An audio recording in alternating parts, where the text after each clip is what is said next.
नमस्कार साथियों, स्वागत है आपका इस वीडियो में। फ्रेंड्स, बीपीएससी ने टीचर्स रिक्रूटमेंट एग्ज़ाम का फर्स्ट फेज कंडक्ट करवाया था अगस्त 2023 में। उसमें क्लास 1 to 5 के टीचर्स के लिए जो फर्स्ट सिटिंग में पेपर हुआ था उसके मैथ्स के क्वेश्चंस को हम सॉल्व करने वाले हैं इस वीडियो में।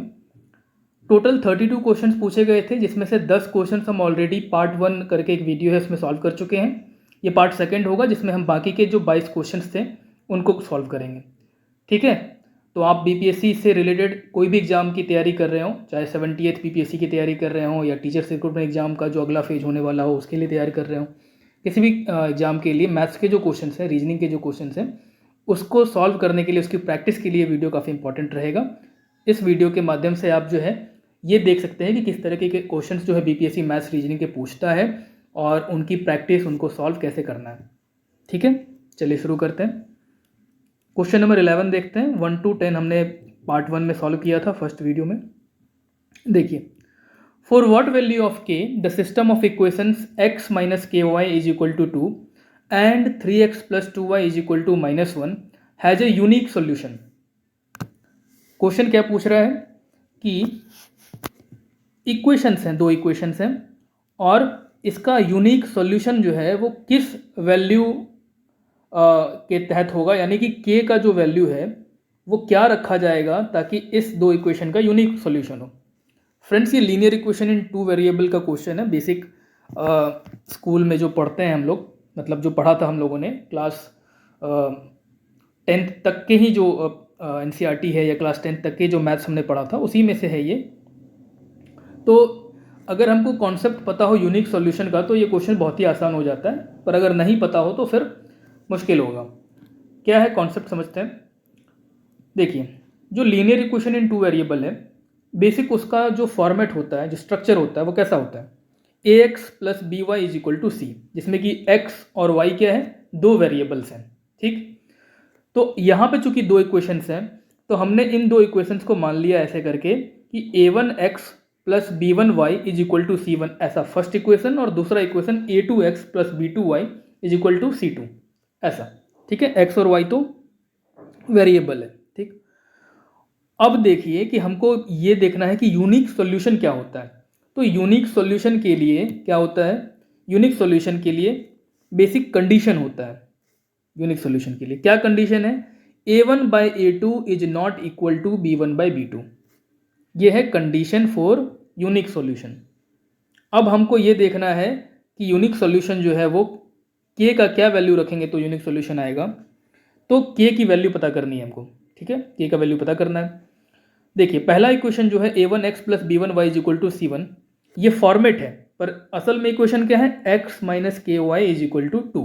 ठीक, तो अगर हम देखें यहाँ पर x के पहले यानी x का जो कोफिशिएंट है वो a1 के बदले क्या है यहाँ पर, तो यहाँ पर a1 की जगह 1 है, क्योंकि 1 इंटू एक्स जो है वो x होता है। तो यहाँ पे a1 की वैल्यू क्या है, 1 है। ठीक, यहाँ पर a1 की वैल्यू 1 है। ठीक, तो हम यहाँ पे a1 की वैल्यू 1 रख लिए, divided by a2, a1 by a2 की वैल्यू सेकेंड इक्वेशन से आएगा। यहाँ देखिए, सेकेंड इक्वेशन में जो a2x है तो यहाँ पे हमारे पास क्या है, 3x, यानी a2 की वैल्यू क्या हो गई, 3। ठीक, तो 1/3 इज नॉट इक्वल टू का साइन दे दिया है हमने। फिर क्या है, b1/b2, तो b1 की वैल्यू क्या है, वो फर्स्ट इक्वेशन में b की वैल्यू क्या है, फर्स्ट इक्वेशन में b1 की वैल्यू है -k। ठीक है, आप देख रहे हैं ना, b1y के बदले क्या है यहाँ पे -ky, तो -ky, b1 का वैल्यू क्या हो गया, b1 का वैल्यू हो -k। ठीक, -k divided by b2 second equation में क्या है, देखिए b2y के बदले यहाँ पे क्या है, सेकेंड इक्वेशन में 2y है। ठीक, तो b2 का वैल्यू क्या हो गया, 2 हो गया। ठीक, यहाँ तक हम पहुँच गए हैं। 1/3 is not equal to -k/2। ठीक, इसके आगे अब देखिए, अब अगर हम LHS RHS सॉल्व करेंगे तो ये जो 2 है राइट हैंड साइड में डिनोमिनेटर में, इसको अगर हम लेफ्ट हैंड साइड में लेके आए तो क्या होगा, डिवीजन हो रहा है RHS में, तो LHS में मल्टीप्लाई हो जाएगा। मल्टीप्लाई होके 1/3 को मल्टीप्लाई करेंगे 2 से, क्या हो जाएगा, 2/3, और 2/3 is not equal to -k, क्योंकि RHS में क्या है, -k। हमको पता करना है k का वैल्यू, तो अगर -k हमको पता है कि -k is not equal to 2/3 या 2/3 is not equal to -k, तो k में कन्वर्ट करने के लिए -k को क्या करेंगे, हम -1 से मल्टीप्लाई कर देंगे। ठीक, -k को अगर हम -1 से मल्टीप्लाई कर देंगे तो क्या हो जाएगा, k हो जाएगा। तो यहाँ आ गया के। इज नॉट इक्वल टू, तो जो दूसरे साइड में है क्या है, 2/3 था यहाँ पे, उसको भी -1 से मल्टीप्लाई करेंगे तो क्या हो जाएगा, -2/3। ठीक, 2/3 को -1 से मल्टीप्लाई किया है, -2/3। साइड चेंज कर दिया हमने यहाँ पे। ठीक, के इज इक्वल टू, सॉरी, के इज नॉट इक्वल टू -2/3। अब देखिए, अगर यहाँ ये कह रहा है कि के इज नॉट इक्वल टू -2/3, इसका मतलब क्या है कि के की कोई भी वैल्यू होगी लेकिन -2/3 नहीं होगी, है ना। के इज नॉट इक्वल टू -2/3, यानी के की वैल्यू क्या हो सकती है, एनी नंबर अदर देन -2/3। ठीक, -2/3 नहीं होगा। चलिए ऑप्शन देखते हैं। ऑप्शन ए में ही दिया हुआ है -2/3, तो ए जो है -2/3 ये तो नहीं होगा, यानी ऑप्शन ए क्या हो गया, गलत हो गया। ऑप्शन बी है 1, तो 1 जो है वो -2/3 नहीं है ना, -2/3 नहीं है ना, तो 1 हो सकता है। ऑप्शन सी 2, ये भी हो सकता है। क्यों, क्योंकि के का वैल्यू -2/3 के नहीं होगा, इसके अलावा कुछ भी हो सकता है। ठीक, तो बी भी सही है और सी भी सही है। अब ऐसी सिचुएशन में क्या हो जाता है, option D more than one of the above सही हो जाएगा। ठीक, चलिए आगे बढ़ते हैं। आप चाहें तो फ्रेंड्स कॉन्सेप्ट्स को नोट भी कर सकते हैं, जैसे यूनिक सॉल्यूशन का क्या कंडीशन है, इस तरह की अगर कोई चीज़ आती है सॉल्यूशन में तो आप उसको नोट कर लें एक जगह, ताकि आप जब फर्दर क्वेश्चन सॉल्व करें तो वो एक जगह इकट्ठा रहे आपके पास, सारे फार्मूले जो भी हैं और जो भी बाकी कॉन्सेप्ट्स हैं। ठीक है, चलिए नेक्स्ट क्वेश्चन देखते हैं। The radius of a circle is 14 centimetre and the area of A sector is 102.7 centimetre square. ठीक है, the central angle of the sector is what.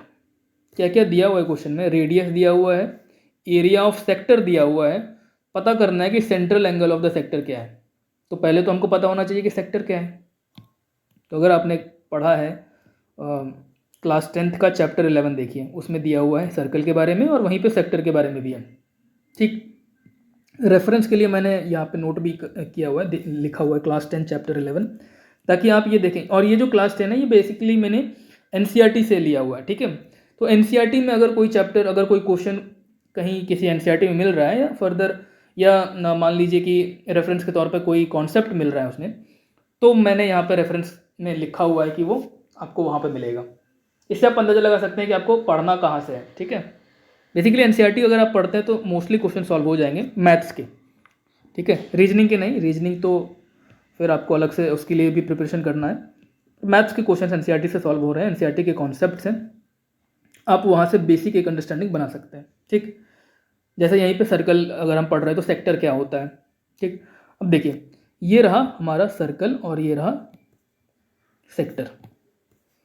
ये जो आप शेडेड पोर्शन देख रहे हैं, ये शेड किया हुआ यहाँ से, ये है सेक्टर। ठीक है, सेक्टर मतलब सर्कल का एक सेगमेंट है, ये एक टुकड़ा है ये। ठीक, तो अब यहाँ जो ये जो सेक्टर है इसका हमको एरिया पता है 102.7 सेंटीमीटर स्क्वायर, हमको रेडियस पता है 14 सेंटीमीटर। निकालना क्या है हमको, हमको इसका पता करना है कि जो सेंट्रल एंगल है, सेंट्रल एंगल कौन सा है इसमें, सेंट्रल एंगल ये AOB, ये वाला एंगल यहाँ, ये जो बन रहा है ना एंगल AOB, इसको पता करना है। मान लीजिए कि ये थीटा है, ठीक है, तो इसकी वैल्यू पता करनी है हमको। देखिए, एरिया ऑफ सेक्टर का फॉर्मूला होता है θ/360 into pi r square. Theta मतलब एंगल, जो सेंट्रल एंगल है वो। ठीक है, अब यहाँ पे भी एक फार्मूला आ गया है। पिछले क्वेश्चन में कॉन्सेप्ट क्या आया था, एक कि जो है यूनिक सॉल्यूशन का कॉन्सेप्ट था। यहाँ पर जैसे हम एरिया देख रहे हैं सेक्टर का, तो ये भी आप नोट कर सकते हैं, इस तरह की चीज़ें नोट करते जाइएगा। ठीक है, और साथ साथ सॉल्व भी करने की कोशिश करिएगा, क्योंकि अगर आप सिर्फ सॉल्यूशन देखते हैं, सुनते हैं, तो इससे बहुत ज़्यादा फ़ायदा नहीं होता है जब तक कि आप खुद से क्वेश्चन को सॉल्व ना करें, खुद से प्रैक्टिस ना करें। तो वीडियो को पॉज कर करके खुद से भी सॉल्व करने की कोशिश कीजिएगा। ठीक है, अब देखिए, यहाँ पर हमको एरिया ऑफ सेक्टर पता है, वो पुट कर दिया हमने, θ/360 इंटू पाई का वैल्यू 22/7 इंटू रेडियस का स्क्वायर, रेडियस क्या है 14। ठीक, तो 14 का स्क्वायर। अब अगर हम इसको सॉल्व करेंगे, ठीक है, तो क्या होगा, जैसे RHS को अगर हम सॉल्व करें, RHS में क्या है θ/360 इंटू 22/7 इंटू 14 इंटू 14। ठीक है, अगर हम 7 से इसको कर दें तो 7 2 14 हो जाएगा। ठीक, यहाँ देखिए 360 है, इसको 2 से डिवाइड कीजिए, क्या हो जाएगा 180। और अगर यहाँ 2 से डिवाइड कर रहे हैं तो न्यूमरेटर यहाँ मान लीजिए 22 को डिवाइड कर दिया तो 11 हो गया। ठीक, फिर से 2 से डिवाइड कर देंगे 90 हो जाएगा, और यहाँ 2 से 14 चला जाएगा 7 बार में। ठीक है, अब भी एक बार डिवाइड हो सकता है। देखिए न्यूमरेटर में यहाँ पे 2 है ना, इस 2 को हम करेंगे अगर यहाँ डिनोमिनेटर से तो 45 बार में हो जाएगा, 2 इंटू 45 90। अब ये डिवाइड नहीं होगा फर्दर, क्योंकि ऊपर न्यूमरेटर में 11 इंटू 7 है और डिनोमिनेटर 45 है, तो कटेगा नहीं। तो ऊपर 11 गुना 7 बचा और नीचे 45 बचा। ठीक, अब क्या करेंगे, अगर हम इसको, ये जो वैल्यू थे हमारे पास वैल्यूज 11 गुना 7 बटा 45, इसको अगर हम LHS में लेके आएंगे तो क्या हो जाएगा, 11 गुना 7 11 इंटू 7 डिनोमिनेटर में चला जाएगा, डिवाइड हो जाएगा जाके, और 45 जो डिवाइड में हो रहा था डिनोमिनेटर में था वो जाके मल्टीप्लाई हो जाएगा साइड चेंज करने पर। इस तरीके से थीटा का वैल्यू जो है वो क्या निकलेगा, 60.019 यानी अप्रॉक्स 60। ठीक है, 60 के आसपास इसको हम अप्रॉक्स मान सकते हैं। तो अब ऑप्शन देखिए क्या है, ऑप्शन देखिए 60 दिया हुआ है ऑप्शन बी में। ठीक, तो क्या हो जाएगा, ऑप्शन बी 60 डिग्री इसका आंसर हो जाएगा। चलिए आगे बढ़ते हैं। नेक्स्ट क्वेश्चन कंपाउंड इंटरेस्ट का है। सिंपल इंटरेस्ट, कंपाउंड इंटरेस्ट, ये सब बेसिक चीज़ें हैं जो कि हमको याद होनी चाहिए, हमको इन सब के बारे में कॉन्सेप्ट पता होना चाहिए। देखिए यहाँ पे कंपाउंड इंटरेस्ट दिया हुआ है of 15,625 for 9 months when the rate of interest is 16% per annum and the interest is payable quarterly। देखिए इंटरेस्ट अगर हम क्वार्टर में पे कर रहे हैं तो हमको क्वार्टरली इंटरेस्ट रेट भी पता होना चाहिए। अगर 16% पर एनम का है, एक साल का है यानी 12 months का है, तो हमको पता क्या करना है, क्वार्टरली अगर हम पे कर रहे हैं यानी कि हर 3 months में पे कर रहे हैं। ठीक है, क्वार्टर मतलब 12 का क्वार्टर, 12 का 4, 12 डिवाइडेड बाय 4 क्या हो जाएगा 3। ठीक, तो अगर हम हर 3 months में पे कर रहे हैं तो इसका मतलब हमको इंटरेस्ट कितना देना पड़ेगा, 16/4, 4%। तो एवरी क्वार्टर में हमको 4% का इंटरेस्ट देना है। ठीक है, टाइम क्या है, 9 months, 9 months मतलब 3 इंटू 3 क्वार्टर्स हो गए।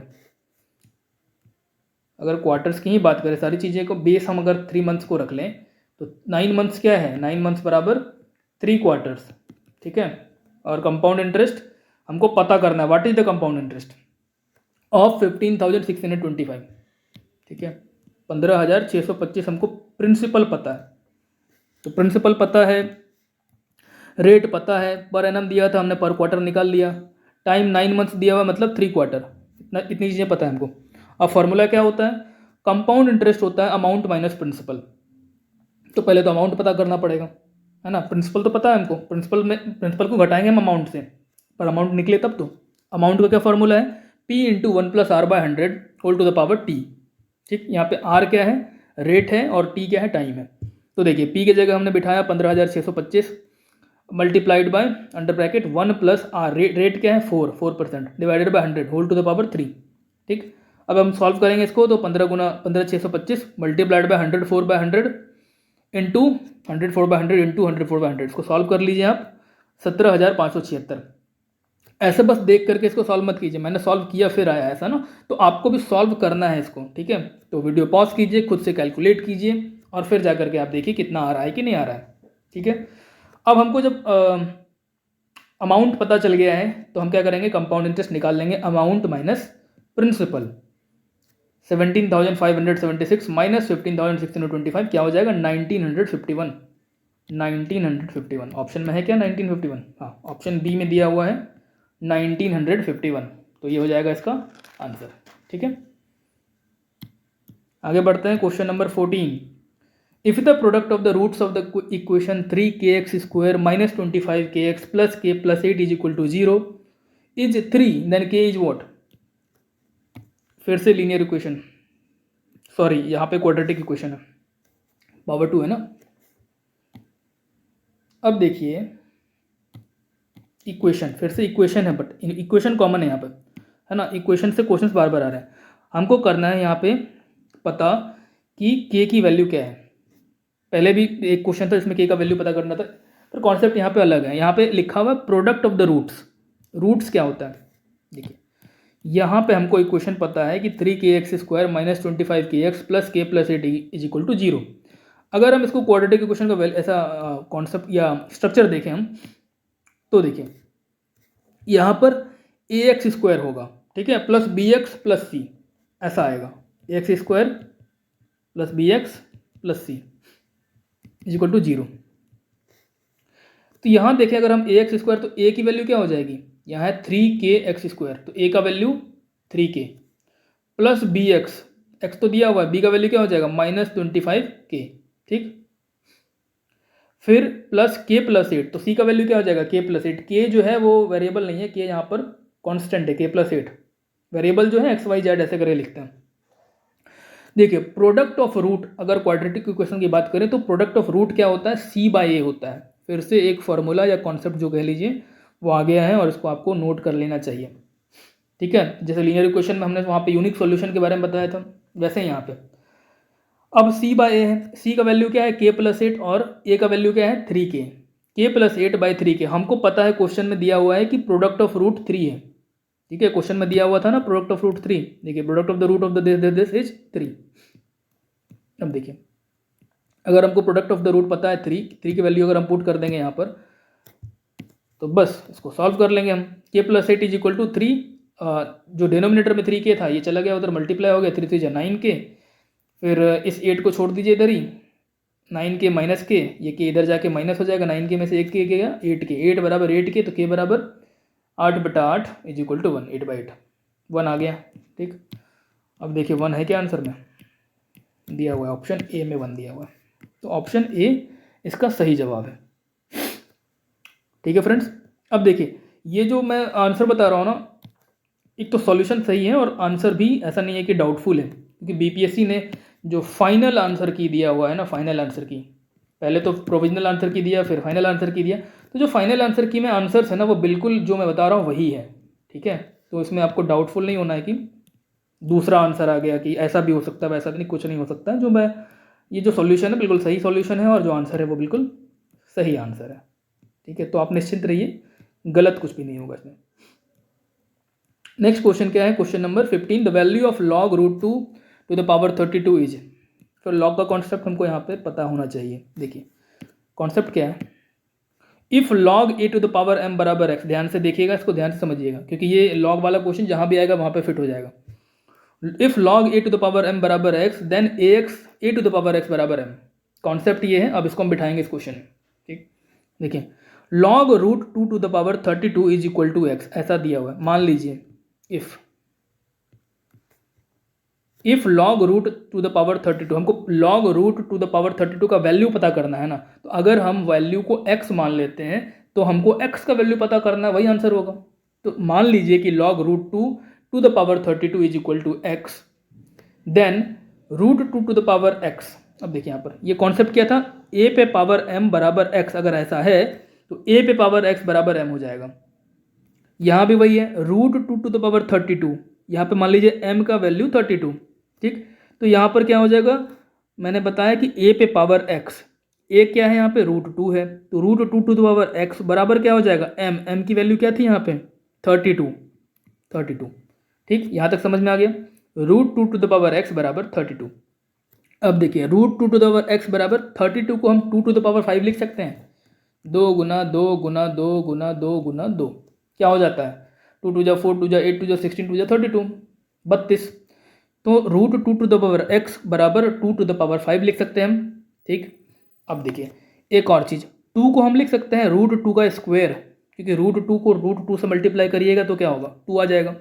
तो 2 टू द पावर 5 को हमने लिखा √2 टू द पावर 2, यानी कि √2 का स्क्वायर जो कि 2 है और उसके ऊपर पावर 5।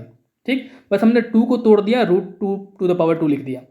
अब एक और कॉन्सेप्ट है कि पावर के ऊपर पावर हो तो क्या हो जाता है मल्टीप्लाई हो जाता है, तो यहाँ पे √2 टू द पावर 2 उसके ऊपर पावर 5 है, क्या हो जाएगा √2 टू द पावर 2 5 जा 10, पावर यहाँ पे मल्टीप्लाई होकर 10 आ गया।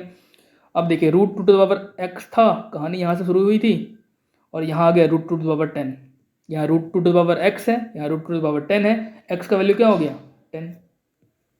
ठीक, x का वैल्यू 10 है क्या ऑप्शन में, हाँ ऑप्शन सी में 10 दिया हुआ है। ठीक, ये निकल गया। चलिए आगे बढ़ते हैं, question number 16, the altitude of a right angle triangle, triangle आ गया, देखिए इज 6 सेंटीमीटर, ऑल्टीट्यूड दिया हुआ है, सॉरी नहीं दिया हुआ है, the altitude of a right angle triangle is 6 centimetre less than it's base, तो अगर बेस है x तो अल्टीट्यूड हो जाएगा x माइनस 6। ठीक, ऐसा। If the hypotenuse is √218, hypotenuse दिया हुआ है, the other two sides in centimetre are what. Other two sides का मतलब क्या है? ये बेस और अल्टीट्यूड। बेस और अल्टीट्यूड तो हमने यहाँ पे वेरिएबल माना ना, x और x माइनस 6 के टर्म्स में। हाइपोटेनियस दिया हुआ है, b और a का रिलेशन बता रहा है कि जो बेस है उससे 6 सेंटीमीटर कम है अल्टीट्यूड, और इस तरीके से हमको पता करना है कि बेस और अल्टीट्यूड क्या है, b और a क्या है। चलिए सॉल्यूशन इसका देखते हैं। तो बेस हमने क्या माना है? x, और अल्टीट्यूड क्या माना है? x minus 6। ठीक, हाइपोटेनियस है √218। हमने पाइथागोरस थ्योरम स्कूल में पढ़ा है। क्या होता है कि base square plus altitude square is equal to hypotenuse square. Base square plus altitude square is equal to hypotenuse square. Base क्या है? x का स्क्वायर प्लस अल्टीट्यूड क्या है? x माइनस 6, तो x माइनस 6 का whole square is equal to hypotenuse का square. Hypotenuse क्या है? √218। √218। अब यहाँ से आप नीचे जाने के बजाय यहाँ आइए सॉल्यूशन के लिए।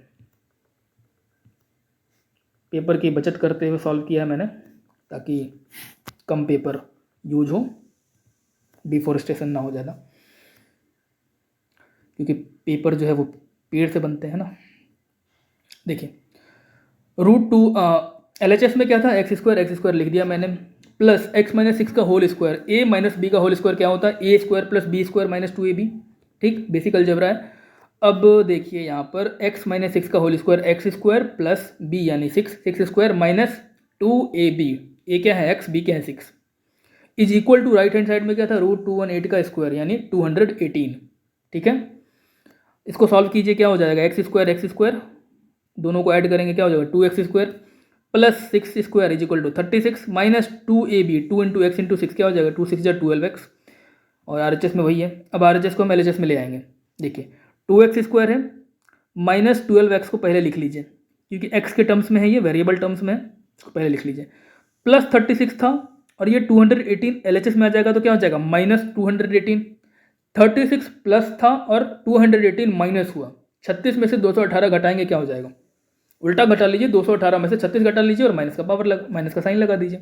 ठीक, 36 में से अगर घटाएंगे 218 तो क्या हो जाएगा? माइनस 182 हो जाएगा। यहाँ तक हो गया। अब आगे बढ़ाएं। देखिए अब क्या करेंगे हम इसको, 2x square minus 12x minus 182 is equal to 0 है। यहाँ बीच वाला जो टर्म है, इसको सॉल्व करने के लिए बीच वाले टर्म को हम ऐसे दो पार्ट में डिवाइड करेंगे। डिवाइड करने का मतलब एडिशन या सब्ट्रैक्शन करके बीच वाला नंबर हो, तो उसको ऐसे करना है कि उसको मल्टीप्लाई करके जो पहला और लास्ट का नंबर है इन दोनों के मल्टीप्लिकेशन के बराबर हो। देख करके समझाता हूँ। 2x स्क्वायर है माइनस 182 है। अगर हम सिर्फ यहाँ पर बात करें, कांस्टेंट नंबर्स की बात करें, तो क्या है? 2 है पहले नंबर में, फर्स्ट टर्म में क्या है? 2 मल्टीप्लाई बाय लास्ट क्या है? माइनस 182। इन दोनों को मल्टीप्लाई करेंगे अगर, तो कितना आएगा?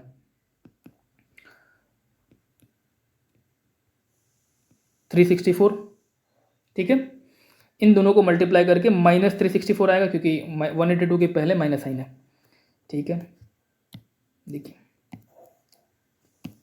तो अगर 2 इंटू माइनस 182 आया हमारा 364 माइनस, तो हमको 26 जो यहाँ जो 12 है ना, 12 को भी ऐसे दो नंबर्स में डिवाइड करना है कि उनको ऐड या सब्ट्रैक्ट करके 12 हो, सम करके 12 हो, और उसको मल्टीप्लाई करके माइनस 364 आना चाहिए। सॉरी, मल्टीप्लाई करके माइनस 364 आना चाहिए। वही नंबर जो पहले और थर्ड टर्म के मल्टीप्लिकेशन के बराबर हो। तो अगर हम 12 यहाँ माइनस 12 को ऐसे लिखें, क्या लिखें? माइनस 26 प्लस 14, माइनस 26 प्लस 14 क्या हो जाएगा? ये माइनस 12 हो जाएगा, है ना। 26 में से 14 घटा लीजिए, 14 में से 26 घटाना है ना, 26 में से 14 घटा लीजिए, क्या हो जाएगा? 12, और बड़ा साइन किसका? माइनस का, तो माइनस हो जाएगा। माइनस 12 को हम माइनस 26 प्लस 14 लिख सकते हैं। अगर ऐसा लिखेंगे तो इसको मल्टीप्लाई करके क्या हो जाएगा? माइनस 26, और अगर 14 को मल्टीप्लाई करेंगे क्या हो जाएगा? माइनस 364। ये नंबर दोनों बराबर है ना। तो बस इसी तरीके से हमको इसको सॉल्व करना है। बीच वाले नंबर को ऐसे दो नंबर में डिवाइड करना है कि उनको सम करके बीच वाला ही नंबर आए और उसको मल्टीप्लाई करके फर्स्ट टर्म और लास्ट टर्म के मल्टीप्लिकेशन के बराबर आए। क्लियर? देखिए अब यहाँ से हम आगे बढ़ रहे हैं। तो -26x + 14x, अब इन दोनों में से हम यानी फर्स्ट सेकंड टर्म है 2x² - 26x, इन दोनों में 2 और x कॉमन ले लेते हैं। 2x कॉमन ले लेंगे तो फर्स्ट टर्म में क्या बचा 2x × x, 2x² हो गया। माइनस 2x को किससे मल्टीप्लाई करेंगे तो -26 आएगा 13 से, 2 × 13 -13x, प्लस 14x और -182 में 14 कॉमन ले लिया, x -13 बचा, 14x 14 × x 14x, 14 माइनस 14 को -13 से मल्टीप्लाई करेंगे -182। ठीक है, अब देखिए अब यहाँ पर जो है x -13 इन दोनों में कॉमन है तो x -13 कॉमन ले लिया और बचा यहाँ पे 2x, यहाँ पे 14, 2x + 14 ये इधर आ गया। ठीक, इज इक्वल टू 0।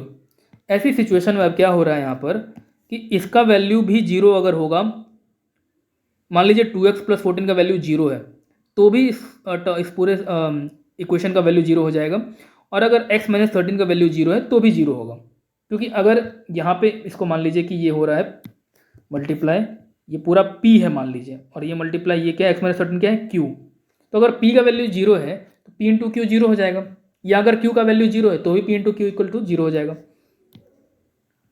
तो ऐसी सिचुएशन में अगर 2x + 14 बराबर 0 है तो 2x बराबर क्या हो जाएगा 14 राइट हैंड साइड भेज दीजिए -14, x बराबर क्या हो जाएगा -14 / 2 -7, और अगर x -13 बराबर 0 है तब क्या होगा x बराबर -13 को RHS में भेज दिए 13 हो जाएगा। ठीक, -7 और 13 ऐसा आया। देखिए x का वैल्यू क्या आया हमारे पास -7 आया और 13 आया। अब देखिए x है क्या एग्जैक्टली, x की बात करें तो x क्या है, x बेस है ना, बेस बराबर x माना था हमने, बेस यानी लेंथ होगा उसका, बेस मतलब कुछ तो लंबाई होगी ना, तो लेंथ या लंबाई जो है वो कभी भी नेगेटिव हो सकता है क्या, नहीं होगा नेगेटिव, यानी -7 की वैल्यू नहीं हो सकती है सही, वैल्यू तो 13 ही सही होगा, x का वैल्यू 13 सही होगा, तो 13 अगर सही है यानी बेस का वैल्यू क्या है 13, और बेस 13 है तो अल्टीट्यूड क्या होगा बेस -6 बराबर 7। ठीक, तो 13 और 7 ये दो जो साइड्स बचे हाइपोटेन्यूज के अलावा उसका मेजरमेंट है, 13 एंड 7 क्या है ऑप्शन में ऐसा 13 एंड 7, 13 एंड 7 है ही नहीं कहीं, आंसर आ रहा है हमारा 13 एंड 7 या 7 एंड 13 नहीं है, अगर कहीं तो क्या हो जाएगा इसका answer none of the above E. ठीक है, घबराना नहीं है अगर ऑप्शन में वो आंसर ना हो तो, क्योंकि ई है ना, नन ऑफ द अबव है अगर तो फिर उसको टिक करेंगे हम। देखिए आगे क्वेश्चन नंबर 105, ये क्वेश्चन नंबर 16 था, 16 के बाद बाकी सब्जेक्ट्स के क्वेश्चंस थे, और उसके बाद फिर जो है 105 से क्वेश्चन शुरू हो रहा है। ठीक है, टोटल 120 क्वेश्चंस पूछे गए थे, इसमें से 32 क्वेश्चंस जो है मैथ्स रीजनिंग्स के थे, 32 आउट ऑफ 120, कितना बड़ा जो है ये पोर्शन है मैथ्स रीजनिंग का, कितना बड़ा चंक है देख लीजिए, 1/4 पूछ रहा है 120 में से 32 क्वेश्चन। देखिए arrange the following fractions in ascending order, ऐसे क्वेश्चंस जब आते हैं तो हम क्या करते हैं पहले जो डिनोमिनेटर्स हैं उनका एलसीएम निकाल लेते हैं और फिर उस हिसाब से न्यूमरेटर्स को सजा देते हैं। मतलब ये हुआ, देखिए इन नंबर्स का एलसीएम निकालेंगे क्या हो जाएगा 18, 36, 45, 60, इसका एलसीएम अगर आप ऐसे निकाल लें तो क्या हो जाएगा 180 आ जाएगा एलसीएम। ठीक, तो 180 एलसीएम आ जाएगा, तो हमको सबके डिनोमिनेटर को 180 करना है, और जिस नंबर से मल्टीप्लाई करके 180 करेंगे उसी नंबर से न्यूमरेटर को भी मल्टीप्लाई करेंगे, तभी तो फ्रैक्शन जो है वो चेंज नहीं होगा। तो अगर पहला नंबर जो है 13/18 उसका डिनोमिनेटर 18 है, उसको अगर हम चेंज करेंगे तो 10 से मल्टीप्लाई करके 180 करेंगे, और नीचे डिनोमिनेटर अगर 10 से मल्टीप्लाई हुआ तो न्यूमरेटर को भी करना पड़ेगा, भेदभाव नहीं कर सकते हम। 18 × 10 180, 13 × 10 130।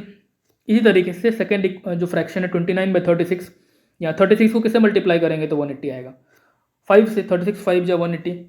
ठीक है, उसी तरीके से 29 को 5 से मल्टीप्लाई करेंगे तो 145। बाकी भी आप ऐसा करके चारों एक फ्रैक्शन को डिनोमिनेटर सबका बराबर कर दिया। जब डिनोमिनेटर्स अलग अलग फ्रैक्शंस के सेम हो, तो अगर डिनोमिनेटर सेम हो तो न्यूमरेटर जिसका बड़ा होता है वो नंबर बड़ा होता है, और जिसका न्यूमरेटर छोटा होता है उसका वो फ्रैक्शन छोटा होता है। अब यहाँ पर देखिए हमको असेंडिंग ऑर्डर में उसको सजाना है, इसका मतलब सबसे छोटा नंबर पहले ढूंढना पड़ेगा, बढ़ते क्रम में ना, सबसे छोटा फिर उसके बाद उससे बड़ा फिर उससे बड़ा। सबसे छोटा कौन सा होगा, न्यूमरेटर सबसे छोटा किसका है इसमें, 130/180, 130 यानी ये वाला सबसे छोटा, 130/180 सबसे छोटा इसमें से फ्रैक्शन है। और हम 130/180 थोड़ी ना लिखेंगे, हम तो 13/18 लिखेंगे, क्योंकि क्वेश्चन में फ्रैक्शन क्या था, 13/18। इसके बाद इससे बड़ा कौन सा है, तो 145/180 ये बड़ा है ना। और इसका फ्रैक्शन क्या था, असल जो ओरिजिनल फ्रैक्शन क्या था, 29/36। इसके बाद 153/180, 153 वाला इक्वेशन है, सॉरी फ्रैक्शन है 51/60। और फिर उससे बड़ा सबसे बड़ा क्या है, 164/180, तो उसका हो गया रिस्पेक्टिव 41/45। ठीक, तो 13/18, 29/36, 51/60, 41/45, ये है असेंडिंग ऑर्डर। ऐसा ऑर्डर कहाँ है देखते हैं। न्यूमरेटर क्या है, 13, 29, 51, 41, 13, 29, 51, 41, ऑप्शन ए। तो 105 का आंसर हो जाएगा ऑप्शन ए। चलिए आगे, ये रीजनिंग का क्वेश्चन है फ्रेंड्स, और मैं कॉन्सेप्ट बताता हूँ कैसे सॉल्व करना है इसको, बेसिक तरीका क्या है इसको सॉल्व करने का, या इस तरीके के क्वेश्चन सॉल्व करने का क्या तरीका है, उससे आप आसानी से सॉल्व कर पाएंगे। ऐसा या और भी स्क्वायर्स डाल दे तो भी आप सॉल्व कर पाएंगे बहुत आसानी से। देखिए, हमको सॉल्व करना है कि इसमें कितने स्क्वायर्स हैं टोटल। ठीक, देखिए सबसे पहले हम शुरू करेंगे सबसे छोटे स्क्वायर से। स्मॉलेस्ट स्क्वायर इसमें कौन सा है, देखिए ये। इस तरह के टोटल कितने ब्लॉक्स हैं, तो 4 है हॉरिजेंटल और 4 है वर्टिकल, यानी टोटल कितना है, 4 × 4 = 16, 16 स्क्वायर्स। ठीक है, चलिए 16 स्क्वायर्स तो कन्फर्म हो गए। अब हम आगे बढ़ते हैं और स्क्वायर्स ढूंढते हैं। सबसे स्मॉलेस्ट बॉक्स वाला स्क्वायर टोटल 16 हो गया। अब इससे बड़ा हम ढूंढने की कोशिश करेंगे, इससे बड़ा कौन सा स्क्वायर हो सकता है। देखिए, अगर हम 2 स्क्वायर्स ले लें, ठीक है,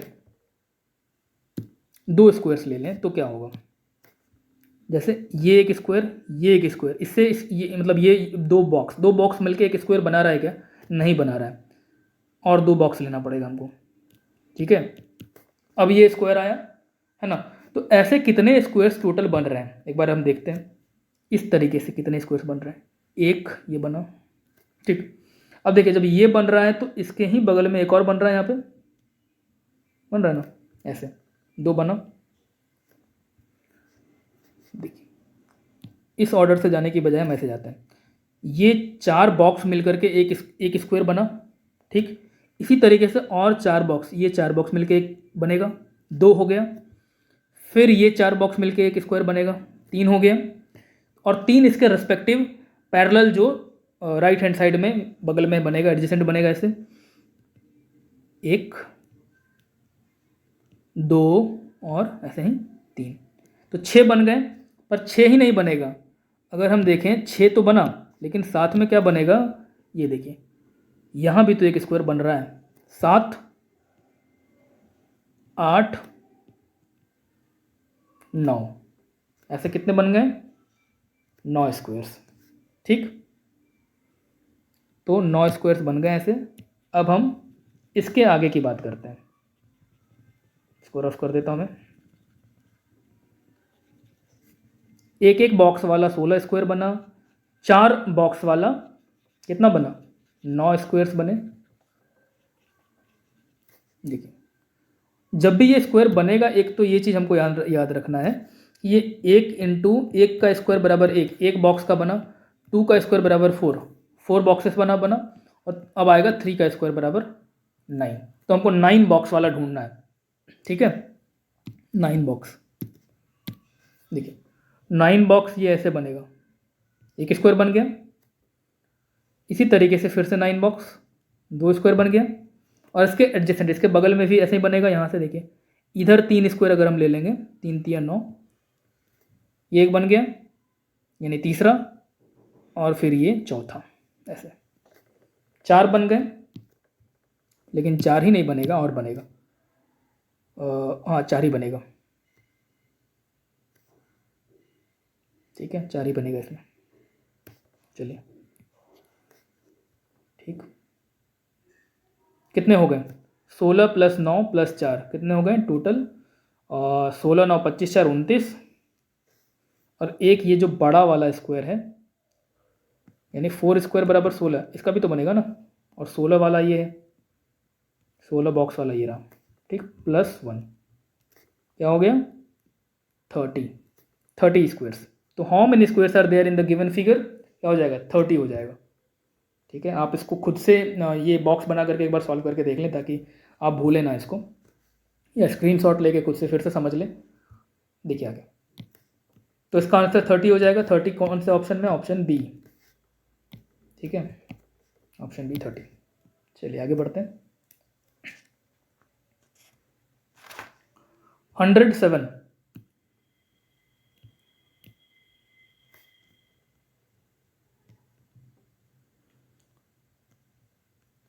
a man fills a basket with eggs in such a way that the number of eggs added on each successive day is the same as the number already present in the basket।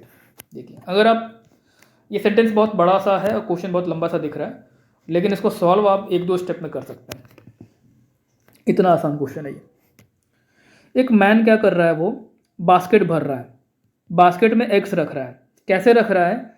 That the number of eggs added on each successive day is the same as the number already present in the basket. मतलब अगर पहले दिन उसके basket में 1 egg है तो अगले दिन उसका डबल रख रहा है। कितना हो गया? 2। अब उसके बास्केट में 2 एग्स हैं, तो जो अगला दिन है, पहले दिन उसने रखा 1, दूसरे दिन उसने रखा 1 का 1 मल्टीप्लाइड बाय 2, तो अब उसके बास्केट्स में कितने एग हो गए? 1 + 2, 3 अंडे हो गए। फिर अगले दिन क्या करेगा? उसका दुगुना रखेगा, क्या हो जाएगा? 6 अंडा। ठीक, और पहले से कितना था? 3। तो क्या कर रहा है वो? हर दिन number of eggs added on each successive day is the same as the number already present. जितना पहले से बास्केट में प्रेजेंट है उसका डबल रख दे रहा है वो। ठीक, this way the basket gets completely filled in 24 days. 24 दिन में उसका बास्केट पूरा भर गया। पूरा मतलब 1 by 1, 100%। After how many days the basket was 1/4 full. कितने दिन के बाद उसका बास्केट 1/4 फुल था? देखिए, पूरा कब भर गया? 24 दिन में। तो 23वें दिन कितना भरा हुआ होगा? आधा भरा हुआ होगा ना। देखिए, 23वें दिन उसके में आधा भरा होगा, 1/2 होगा, तभी तो वो अगले दिन फिर से 1/2 भर दिया, क्योंकि वो जितना पहले से मौजूद होता है बास्केट में उतना ही अगले दिन भरता है। तो अगर पहले से उसके बास्केट में आधा मौजूद था, हाफ ऑफ द एग्स मौजूद थे, तो उतना हाफ उसने और डाल दिया और इस तरीके से उसका बास्केट फुल हो गया।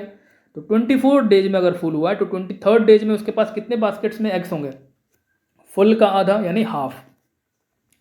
और उसके एक दिन पहले 22nd डे पे क्या था? हाफ का भी आधा होगा, है ना, क्वार्टर होगा, हाफ का भी आधा यानी फुल का 1/4। ठीक है, 1/4। अब देखिए, अगर 1/4 था तो पूछ क्या रहा है?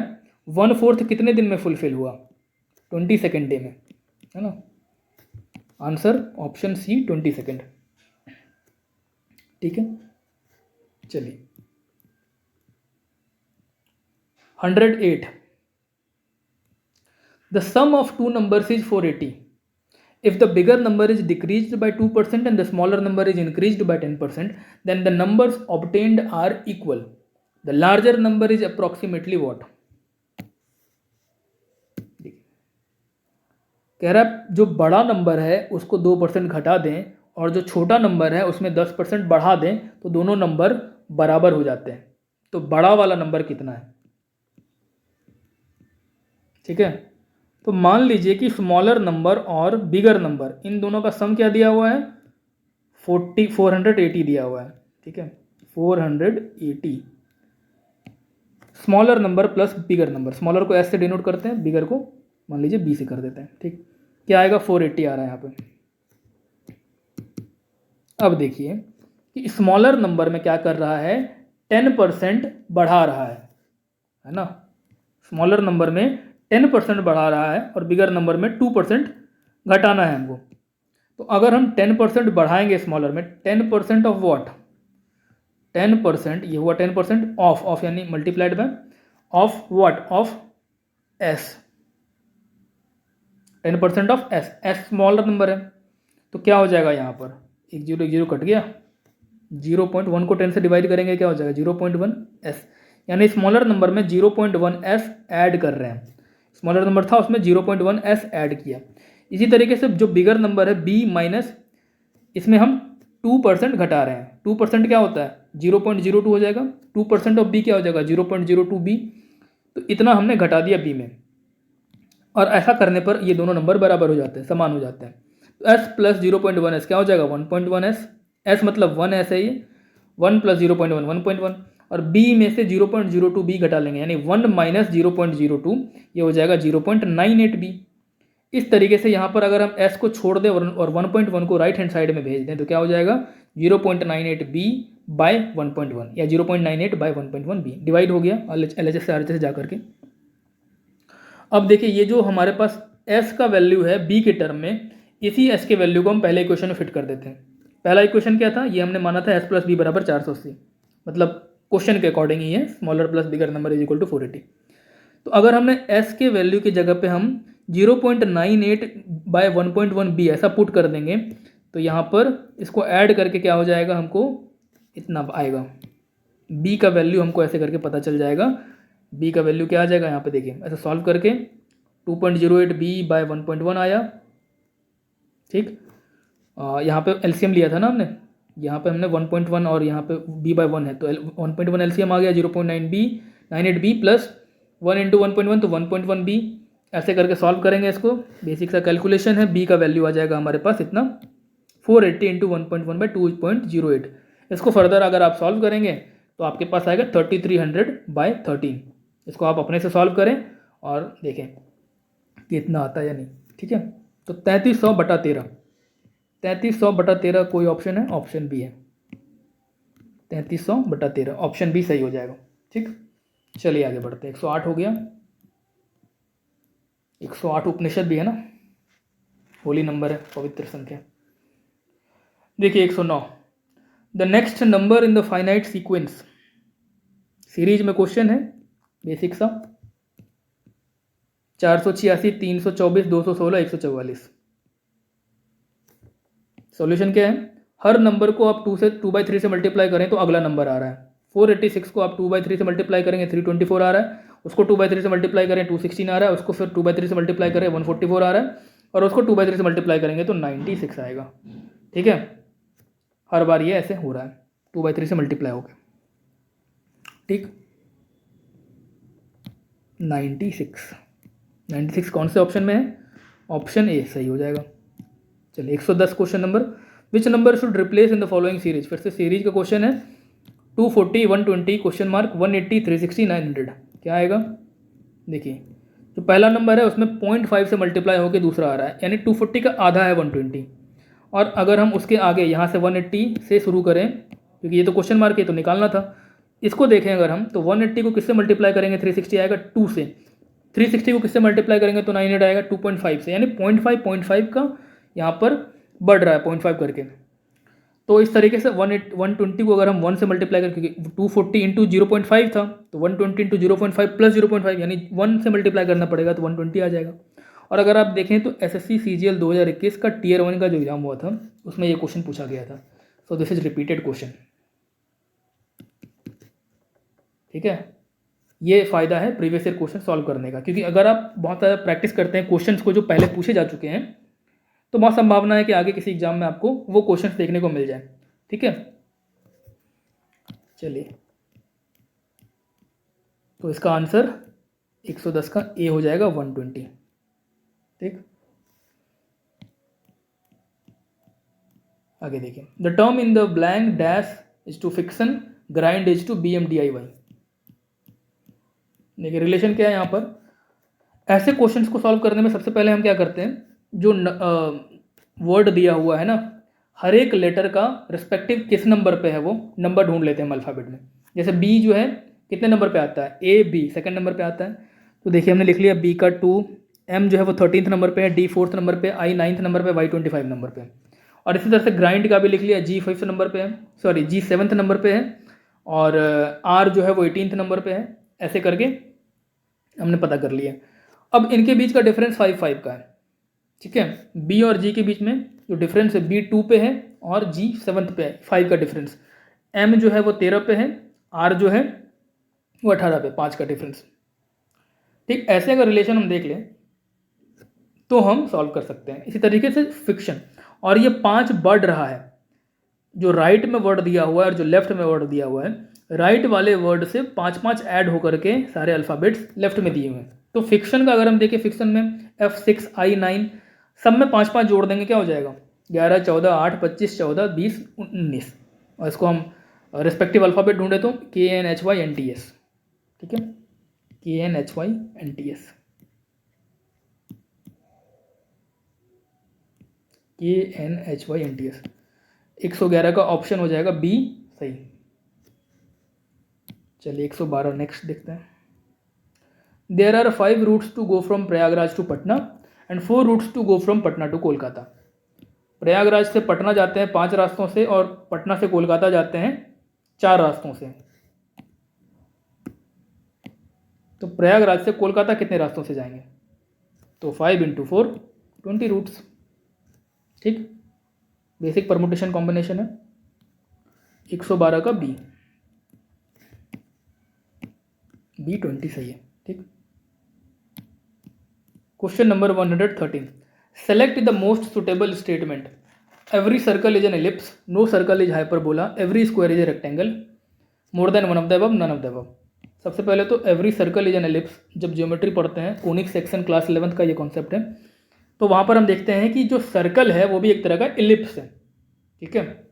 सर्कल जो है वो एक तरह का इलिप्स है। इलिप्टिकल ऑर्बिट हम पढ़ते हैं ना कि अर्थ जो है वो सन के चारों तरफ घूमता है। मान लीजिए सन है और ये अर्थ है, ठीक है, तो ऐसे करके ये घूमता है इसके एक ऑर्बिट में। तो ये जो ऑर्बिट होता है ये सर्कुलर नहीं होता है, कैसा होता है, ये इलिप्टिकल होता है। मान लीजिए सन है और ये अर्थ है, तो ये ऐसा होता है ऑर्बिट, ठीक है, ऐसे घूम रहा होता है। सेंटर से दूरी हर जगह बराबर, मतलब यहाँ पे सन से दूरी हर जगह बराबर इसकी नहीं होगी, कहीं दूर है कहीं पास है।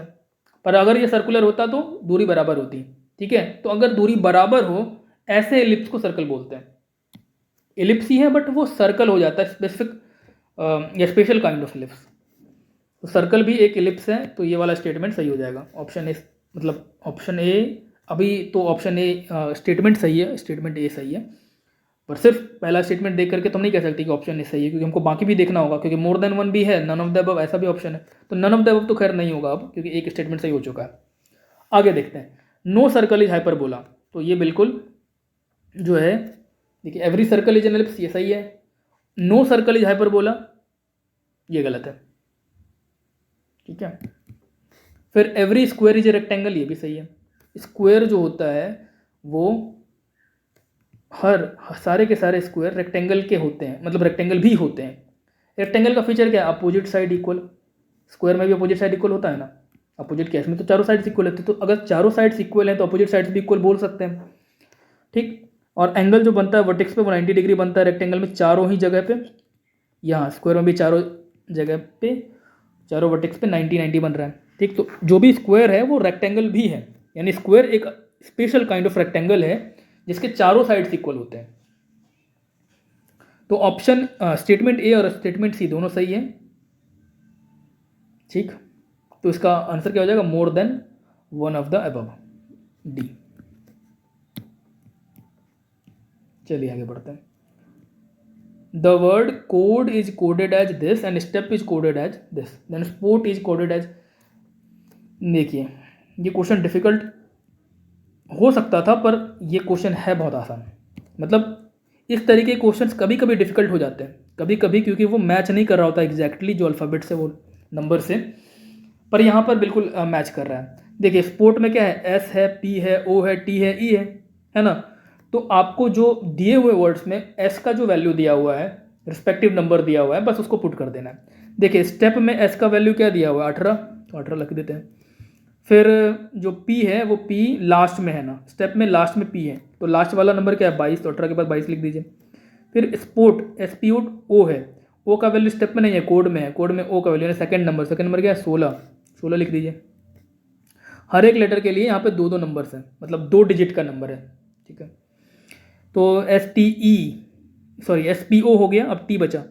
टी का क्या है यहाँ पे स्टेप में सेकंड नंबर देखिए 76 लिख देते हैं।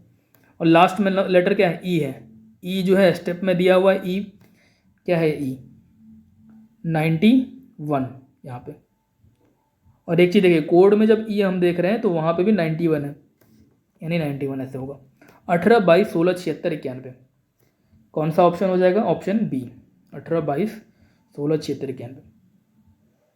अब हम ये जानेंगे कैसे कि हमको ऐसे सीधे सीधे मिला ही देना है। देखिए कोड और स्टेप ये 2 नंबर्स के तो दिए हुए हैं ना, कोडिंग दोनों का दिया हुआ है, तो कोड और स्टेप में कॉमन क्या है, कॉमन है ई।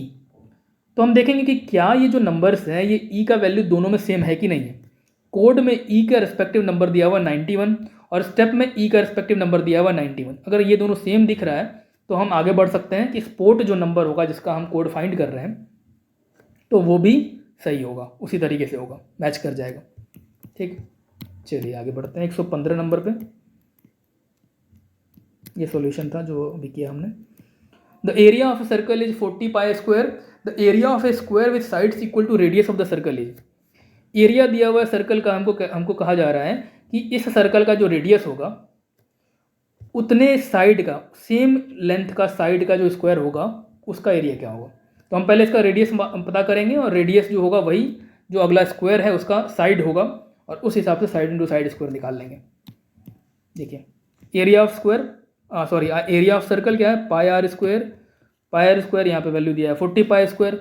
आर स्क्वायर की वैल्यू क्या हो जाएगी 40 pi square divided by pi, pi एक कट गया 40 पाई बचा 40 पाई, ठीक है। रेडियस स्क्वायर बराबर 40 पाई, तो रेडियस क्या हो जाएगा √40 पाई, ठीक।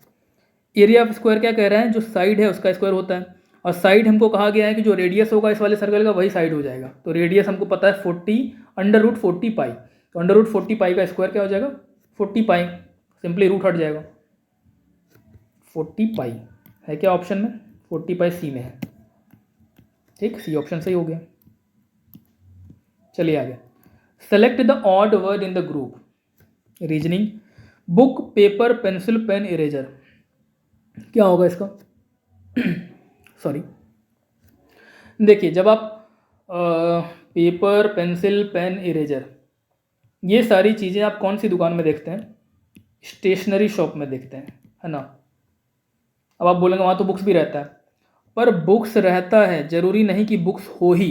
स्टेशनरी की दुकान में आपको पेपर पेंसिल पेन इरेजर ये सब मिलेगा, ठीक है, शार्पनर इरेजर वगैरह। बुक नहीं रहता है, बुक अगर है तो उसको लिखा हुआ आप पाएंगे वहाँ पर बुक्स एंड स्टेशनरी। लोग बुक्स भी रख लेते हैं जनरली, पर ऐसे तो आपको किराने की दुकान में पेट्रोल भी मिल जाता है, तो अब पेट्रोल को हम उसके साथ थोड़ी ना मैच कर लेंगे, ठीक। तो यहाँ पर बुक जो है ऑड वन आउट है, ऑड वर्ड है यहाँ पर। कई बार आप देखेंगे दुकान के ऊपर लिखा होता है बुक्स एंड स्टेशनरी, तो स्टेशनरी मतलब पेपर पेंसिल वगैरह मिलेगा और बुक्स मतलब बुक्स भी मिलेगा, तो यहाँ पर बुक जो है ऑड है, क्या हो जाएगा 116 का ए, ठीक है, ए बुक। नेक्स्ट क्वेश्चन 117 पे है, if in English alphabet A is equal to 1, D is equal to 2, P is equal to 4, then which of the following denotes 3। 3 का वैल्यू क्या होगा, देखिए क्या कह रहा है, ए का वैल्यू अगर 1 है, डी का वैल्यू 2 है और पी का वैल्यू 4 है।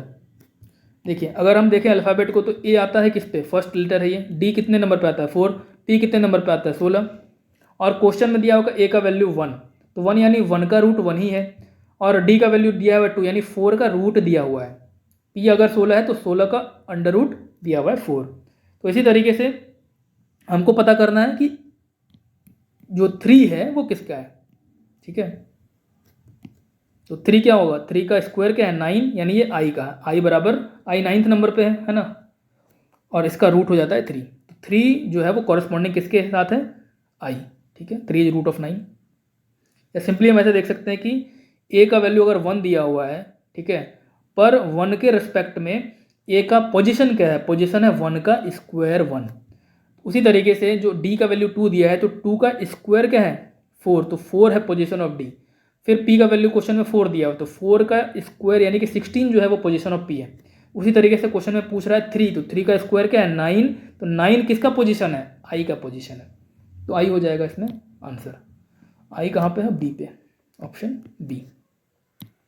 Next question 118, two numbers are in the ratio this is to this, if their HCF is 11 then the sum of the number is what. जब रेशियो में क्वेश्चन दिया होता है तो रेशियो को हम x के टर्म में मान लेते हैं। अगर 21:10 यानी 21x मान लेते हैं और 10x मान लेते हैं दोनों नंबर, ठीक।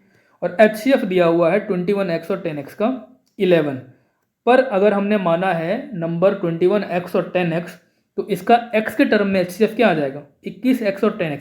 HCF होता है हाईएस्ट कॉमन फैक्टर, तो 21x 21x और 10x इन दोनों में हाईएस्ट कॉमन फैक्टर क्या है। देखिए 21 और 10 में अगर 21x और 10x में पहले हम 21 और 10 को देखें तो इन दोनों ये जो दोनों नंबर है ये मैक्सिमम इसका जो कॉमन फैक्टर होगा वो 1 होगा। 1 के ऊपर का कोई नंबर नहीं है जिससे कि ये डिवाइड हो सके, जो कि इसका फैक्टर हो सके, ठीक। तो अगर 1 से ऊपर कोई नंबर नहीं है 21 और 10 का तो हम x चेक करेंगे। x जो है वो दोनों में 21x में भी है और 10x में भी है, इसका मतलब x जो है नंबर है यहाँ पे, ठीक। तो इसका HCF हो जाएगा x और क्वेश्चन में दिया हुआ 11, तो x का वैल्यू क्या हो गया 11, तो नंबर क्या हो जाएगा 21x 21 इंटू 11 231 और 10x 10 इंटू 11 110, दोनों का सम हो जाएगा 341। सम ऑफ द नंबर ऑप्शन है 341, ठीक है। अब हम आखिरी सवालों की तरफ बढ़ रहे हैं, 119 फिर 120 है। देखिए, a profit of 10% is made when a smartphone is sold at p rupees and there is 4% loss when the smartphone is sold at q rupees. 10% का फायदा होता है अगर p रुपए पे बेचें और 4% का घाटा होता है अगर q रुपए पे बेचें। p और q का रेशियो क्या है। देखिए, पहली बात प्रॉफिट और लॉस होता किस पर है, कॉस्ट प्राइस पर ना, तो कॉस्ट प्राइस मान लीजिए x, ठीक। तो प्रॉफिट कब होता है, प्रॉफिट जो है वो दिया हुआ है क्वेश्चन में 10% का प्रॉफिट, ठीक है। अगर हम उसको p पे बेचें यानी p अगर SP हो, अगर SP p है तो हमको कितना सेलिंग प्राइस जो है 10% का फायदा हो रहा है। तो 10% का फायदा कब होगा, 10% का फायदा होगा 10% ऑफ x, यानी 10% ऑफ x क्या हो जाता है,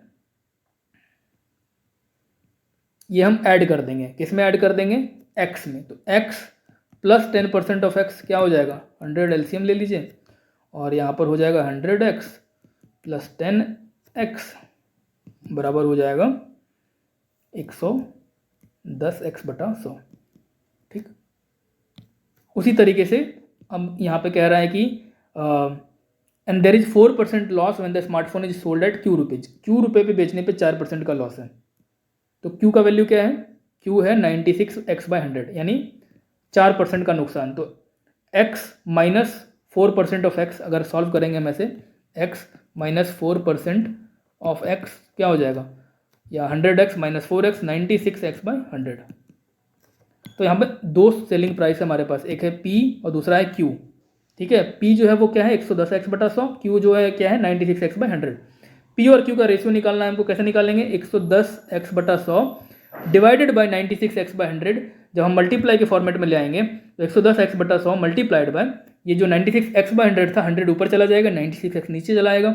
यहाँ देखिए x काट दिया हमने, 100 ऊपर नीचे कट गया, 110 बटा 96। और अगर हम 110 और 96 को सिंप्लीफाई कर लें, यानी 110 बाई 96 इसको सिंप्लीफाई कर लें, 2 से डिवाइड करेंगे तो क्या हो जाएगा, 110 को 2 से डिवाइड कीजिए 55, 96 को डिवाइड कीजिए 48। तो ये रेशियो भी सही है, ये रेशियो भी सही है, बेसिकली ये सही होता है, हम इसको आंसर लास्ट में मानते हैं।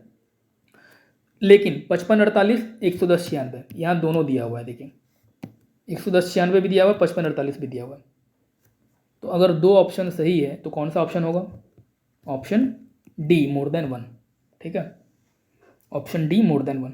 अब देखिए अगर आपने इसको सिंप्लीफाई किया होता और सिंपली 55:48 सीधा अगर वहाँ पहुँच गए होते और आपने ऑप्शन ए टिक कर दिया तो गलत हो जाता है ना, क्योंकि यहाँ पे ऑप्शन सी अगर है 110:96 और आपने इसको इग्नोर कर दिया होता तो ब्लंडर हो जाता, गलत हो जाता ये। बहुत सारे लोगों ने ये गलती की है। तो आपको ऑप्शन एक बार देख लेना है, रफ रफ नज़र एक बार डाल लेना है आपको सारे ऑप्शंस पे। देखिए आगे देखते हैं। 120 क्वेश्चन नंबर है। क्या है question? In how many different ways can the letters of the word education be arranged so that the vowels come together.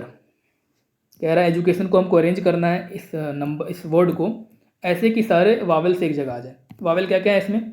Wavell होते क्या क्या है? ए ई आई ओ यू। इंग्लिश में जो अल्फ़ाबेट्स है 26, उसमें से ए ई आई ओ यू ये क्या है? वावेल है। देखिए वावेल यहाँ पे है ए ई आई ओ यू, और ये सारे वावेल हैं इस वर्ड में। ई भी है, यू भी है, ए है, आई है, ओ है, ए ई आई ओ यू। हमको इसको ऐसे अरेंज करना है कि सारे वावेल्स एक जगह हों। तो हम मान लेते हैं सारे वावेल्स का कलेक्शन, इसको हम एक यूनिट मान लेते हैं। ठीक है, तो क्या क्या था? ई था, यू था, ए था, आई था, ओ। इन सारे को अगर हम एक यूनिट मानेंगे, ठीक है, एक यूनिट मतलब इसको हमको साथ में ही रखना है। इसके बाद है डी, फिर सी, फिर टी, एन, ये अल्फ़ाबेट्स बच गए। तो इसको अगर हमने वावेल्स को एक यूनिट माना और बाकी हमारे पास 4 लेटर्स हैं, तो क्या हो जाएगा? 5 फैक्टोरियल होगा। ठीक, 5 फैक्टोरियल यहाँ पे क्या हो जाएगा? 5 इंटू 4 इंटू 3 इंटू 2 इंटू 1, यानी 120 वेज में हम इसको अरेंज कर सकते हैं। वावेल्स को सबको एक साथ रखकर और बाकी अल्फ़ाबेट्स के साथ में अरेंज कर सकते हैं। लेकिन वावेल्स को हमने अभी तो इसका एक ऑर्डर देखा, ई यू ए आई ओ ऐसा फॉर्मेट में, पर हम वावेल्स को आपस में भी तो अरेंज कर सकते हैं अलग अलग तरीके से ना। ठीक है, उनको हमको साथ में ही रखना है, पर उसको हम तरीके से अलग अलग तरीके से अरेंज कर सकते हैं। कितने तरीके से अरेंज कर सकते हैं? तो 5 अल्फ़ाबेट्स हैं, 5 वावेल्स हैं यहाँ पर, 5 का फैक्टोरियल फिर से 120। टोटल वेज क्या हो जाएगा? 120 इंटू 120, 14400, 14,400। इतने तरीके से इसको हम अरेंज कर सकते हैं, 14,400। ठीक है, ये लास्ट क्वेश्चन था 120 नंबर का क्वेश्चन, पूरे पेपर का लास्ट क्वेश्चन था, और मैथ्स रीजनिंग का भी ये लास्ट क्वेश्चन था। टोटल 32 क्वेश्चन में से ये 32nd क्वेश्चन है, मतलब लास्ट क्वेश्चन। ठीक है, तो इस वीडियो में हमने 22 क्वेश्चन सॉल्व किया हुआ है। और ये कौन से पेपर का है? तो टीचर्स रिक्रूटमेंट एग्जाम जो 24 अगस्त 2023 को फर्स्ट फेज बीपीएससी ने कंडक्ट करवाया था, उसमें क्लास 1 to 5 के टीचर्स के लिए जो फर्स्ट सिटिंग में पेपर हुआ था, फर्स्ट सिटिंग और सेकंड सिटिंग 2 सिटिंग्स में पेपर हुए थे। तो फर्स्ट सिटिंग के पेपर में जो मैथ्स के 32 क्वेश्चन थे, उसमें से ये 22 क्वेश्चन हैं। उससे रिलेटेड ये सेकंड वीडियो है, पार्ट 1 करके जो वीडियो होगा उसमें 10 क्वेश्चन आपको मिलेंगे, और ये वाली वीडियो में आपको 22 क्वेश्चन मिल गए। ऐसे 32 सवाल हमने सॉल्व कर लिए इस पेपर के, सारे मैथ्स के क्वेश्चन, मैथ्स और रीजनिंग के क्वेश्चन। ठीक है, तो आप इन क्वेश्चंस को प्रैक्टिस करें। इसके अलावा जो पिछला वीडियो था उसको भी देख लीजिए, और इस तरीके से बाकी जो पेपर्स में मैथ्स रीजनिंग के क्वेश्चन पूछे गए थे उनको भी हम सॉल्व कर रहे हैं, उनके वीडियोज़ भी आप देखें। बाकी जो अलग अलग सब्जेक्ट्स के क्वेश्चन हैं उनको भी देखें। हमारे चैनल पे आपको एग्जाम वाइज जो बीपीएससी कंडक्ट करवाती है, teachers recruitment, BPSC civil services वाला सारे एग्जाम्स, उनके पेपर वाइज आपको क्वेश्चंस मिल जाएंगे, सब्जेक्ट वाइज क्वेश्चंस मिल जाएंगे। तो अगर आप जो तैयारी कर रहे हो, तो कोई सब्जेक्ट पढ़ रहे हो, मान लीजिए आप साइंस पढ़ रहे हैं, तो साइंस के क्वेश्चंस भी आप देखते रहें कि पीवाईक्यू में क्या पूछ रहा है ना। मतलब बैकग्राउंड में ऐसे आप कोई और एक्टिविटी करते हुए, मान लीजिए आप घूम रहे हो, कहीं जा रहे हो, तो साथ में आप उन ऑडियोज को, उन वीडियोज़ को सुन सकते हैं, ताकि आपको क्वेश्चंस भी प्रैक्टिस होते रहें आपको, कि बीपीएससी ऐसे ऐसे क्वेश्चंस पूछ रहा है। तो आपको पढ़ते वक्त उन चीज़ों पर ज़्यादा ध्यान देना है।